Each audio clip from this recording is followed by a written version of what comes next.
Bonjour à tous. Certains me connaissent, je suis Guy-Michel Noël, formateur et puis surtout accompagnateur de réussite pour les étudiants, notamment en BTS MCO. Aujourd'hui, nous allons voir le dossier de fin d'études dans la matière E42, ce que l'on appelle le bloc 2, qui je l'ai préparé en plusieurs parties parce que assez complexe, assez long à préparer. Et donc aujourd'hui, nous allons voir le dossier de présentation de mon unité commerciale. Donc, le plan de la séance, le dossier complet sera effectué en 3 vidéos, 3 parties. La première que je vous présente aujourd'hui est la présentation de mon unité commerciale. Verra ensuite une deuxième vidéo sur les domaines de compétences à acquérir avec les 5 fiches professionnelles. Et la troisième partie sera un exemple d'un dossier complet réalisé pour que vous puissiez réussir avec une base. Donc la première partie, comme je vous l'indiquais, la présentation de mon unité commerciale qui sera présentée évidemment au jury. Et donc avant, évidemment, il faut bien la préparer sur un document.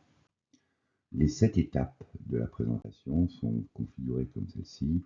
Tout d'abord, la première, la présentation de mon unité commerciale, le marché sur lequel mon unité rayonne, l'environnement, les concurrents directs et indirects, la demande, le plan de marchéage et, pour finir, nous aborderons les données chiffrées.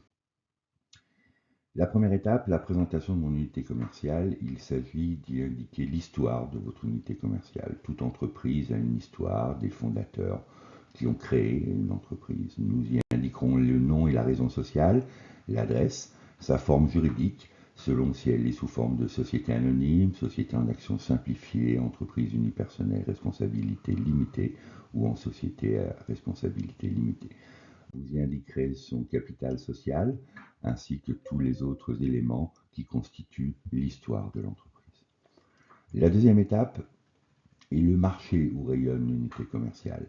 Le marché s'évolue en chiffre d'affaires d'une part, donc en valeur, ainsi qu'en nombre d'articles vendus. On y analysera le marché global ainsi que le marché donc, de mon unité commerciale, réalisé donc son chiffre d'affaires et le nombre d'articles qu'elle vend par an. Nous y indiquerons aussi son évolution sur les 5 dernières années étant idéale. La troisième étape est l'environnement de mon unité commerciale. L'environnement, c'est l'analyse PESTEL dans un premier temps, tout ce qui est environnement politique, économique, sociodémographique, technologique, environnemental et légal, qui amène des contraintes à mon entreprise, mais des contraintes qu'elle ne peut pas ignorer. Nous aurons aussi des contraintes de sécurité, très importantes aujourd'hui, ainsi que l'hygiène. L'étape 4, il s'agit d'observer et d'analyser les concurrents directs et indirects de mon unité commerciale. Nous y ferons l'analyse SWOT, c'est-à-dire les menaces, opportunités et forces et faiblesses de chacun d'entre eux comparés aux nôtres. Nous utiliserons aussi la technique de l'analyse de la zone de chalandise, étant entendu que la zone de chalandise, ce qui est important prioritairement, c'est les clients.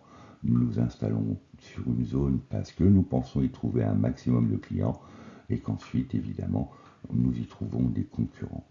En fonction de cette analyse concurrentielle, nous utiliserons la technique du benchmarking. Ces techniques feront aussi l'objet de vidéos séparées, des vidéos supplémentaires qui vous permettront d'approfondir vos connaissances. L'étape 5, qui est l'étape la plus importante au niveau du marketing, c'est la demande. La demande, ce sont nos clients. Les analyser, c'est important, les connaître, extrêmement important. Et pour cela, nous allons observer leur motivation d'achat, leurs besoins d'achat, selon la pyramide notamment de Maslow, les freins d'achat, pourquoi nos clients n'achètent pas, pourquoi nous avons des difficultés à transformer un visiteur en client. Nous analyserons aussi le panier moyen et le personnel étant le client type de mon unité commerciale. La sixième étape consiste à comprendre notre mix marketing, la règle des 4 P, notamment analyser nos produits, analyser nos niveaux de prix en fonction des différentes stratégies que nous aurons mises en place.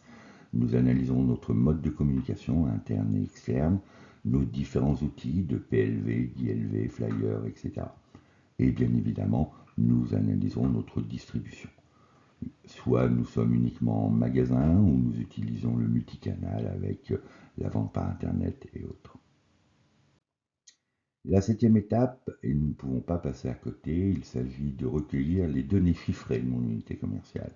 Comme nous l'avons indiqué, chiffre d'affaires et évolution, la marge commerciale, très importante, les résultats nets, le calcul des soldes intermédiaires de gestion.